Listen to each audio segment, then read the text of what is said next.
preacher on the street, just to let you know that God so loved the world that He gave His one and only Son.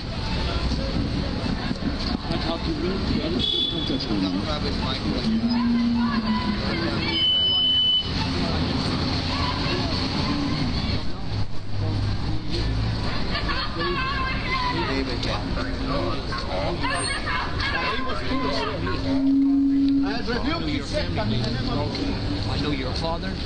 I know your mother. I know your grandmother before you. So don't play with me, all right? Neither one of you.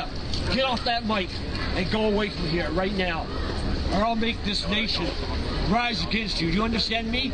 Do each and every one of you understand me? Don't play with the God that ruins this earth. Now back away. In the name of Jesus, we have the victory. The blood of Jesus. The Bible says demons are within people. Yes, the demons know me and they know my family. But I can tell you that so does Jesus. And the blood of Jesus is what I'm covered under.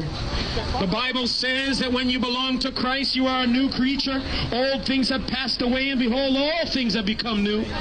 And I've been translated into the kingdom of His Son, Jesus Christ, where the promises of God are accessible to me. And the Bible says that whoever shall call upon the name of the Lord shall be saved. And I call on His name, Jesus, today. And I declare today that no demon in hell will have any reign in this country. No demon in hell will reign over this sphere, this place right now, because God is calling people to Himself, and God will have His way, and the Holy Ghost is moving in people's hearts, because God has sent forth His angels. He sent forth His Son, and Jesus Christ is the Son. Why do you think demons aren't worried about other prophets?